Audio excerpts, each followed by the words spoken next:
All right, let's dive right in. We're about to unpack a truly mind-bending model of reality, a framework that suggests our entire physical world, it's really just the ground floor of an impossibly tall skyscraper of consciousness. So I want you to ask yourself this. What if everything you can see and touch, your whole experience, is just one level in a much, much larger system? What if there's a map, a kind of blueprint that explains not just our world, but all possible worlds and how our own consciousness fits into it all? That's the rabbit hole we're going down today. And to get our heads around this, we're going to need that map. We'll start by decoding the key coordinates. Densities, which are all about consciousness, and dimensions, which are about your location. From there, we'll zoom out and see how timelines, universes, and even the grand omniverse all snap together. Okay, so let's get into it. We're going to start by mapping out the absolute foundational building blocks of this incredible system. First things first, we have to get crystal clear on two words that sound kind of similar but mean totally different things. Densities and dimensions. You can think of it like this. One is about your state of being, and the other, well, that's more like your address in the cosmos. Let's start with density. The easiest way to think about density is as the vibrational operating system your consciousness is running on, like software. The lower densities are heavier. They're more focused on material stuff and the individual ego. But as you climb higher, they get lighter, more spiritual, and really, they're all about unity. And you can see that progression right here. The first density, 1D, that's just basic existence. Think rocks, minerals, the elements.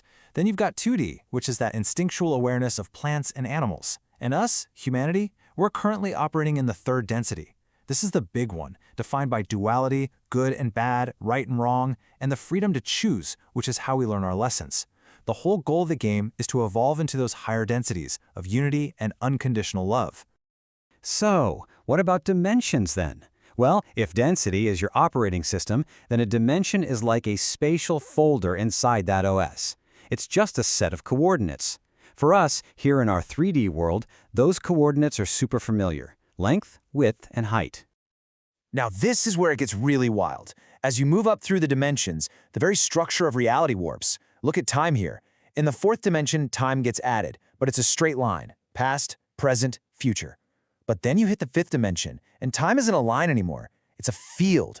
All moments exist at once. Just think about that for a second. If the past and the future are just as real as right now, what does that do to ideas like regret or even destiny? So this is the absolute key takeaway. Let's lock this in. Density is your state of being, your level of consciousness, your vibration. A dimension is just your location in space-time. This means you could be, say, a fifth density consciousness that's choosing to have an experience here in our third dimensional reality. They're connected, for sure, but they are not the same thing. Okay, so now that we get the difference between where you are and what you are, we can explore how we actually move through and experience all of this. It's not always what you'd expect. Here in 3D, we live in what this model calls spacetime. Space seems pretty fixed, right? And time marches forward, 1 second after another.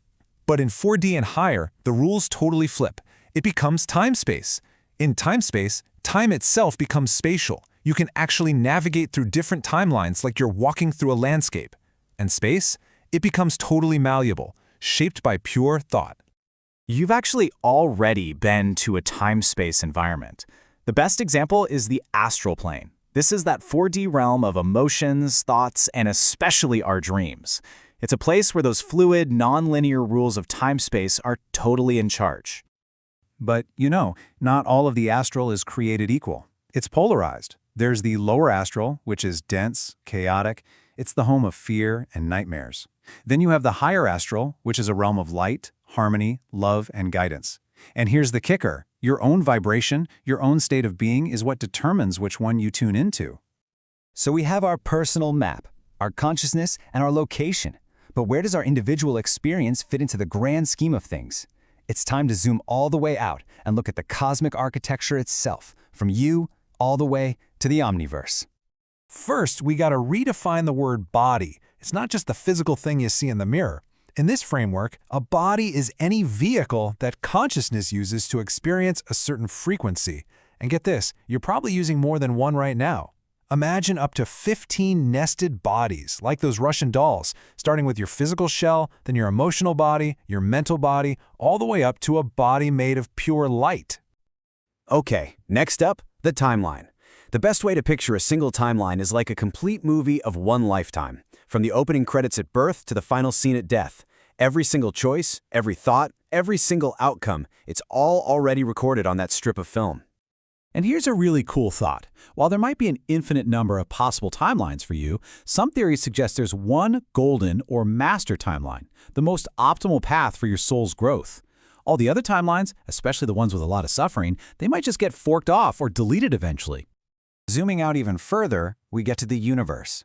So a universe is a totally self-contained bubble of reality. It has its own unique laws of physics, its own complete history, and its own special expression of that original creative spark or source. So how many of these cosmic bubbles are out there? Well, this model suggests that our entire known universe, everything we see with our most powerful telescopes, is just one of billions, maybe even an infinite number, each one a complete system. Just let that sink in for a moment. Now, when you have a whole collection of universes that all popped into existence from the same creative impulse, that same cosmic breath, that's what we call a multiverse. Think of it like a family of related realities, all born from a single parent source. And finally, we've reached the top of the pyramid, the omniverse. This is it, the whole shebang, absolutely everything. Every multiverse, every single possibility, every timeline, every dimension, and even all the empty voids in between. It's the ultimate container for everything that is, was, or could ever possibly be. I know. That was a lot to take in. So let's bring it all back home. Let's tie it all together with a simple, really powerful analogy that just makes this entire cosmic system click into place. Let's think of it like a computer. A universe is just a separate hard drive. A density is the operating system running on that hard drive. Is it Windows 3.1 or is it Windows 11? A dimension is just a folder inside that OS. A timeline, that's just a single video file you're playing. And your body, that's the avatar you're using to navigate inside that video. See, it's really that simple and that elegant. And this brings us to what is, by far, the most important takeaway from all of this. The final, mind-blowing point isn't that you will one day travel through these layers of reality. It's that you are the layers. This entire, infinite, cosmic map isn't out there somewhere. It's inside you, right here, right now. So the real question is, what do you think you'll find when you start exploring?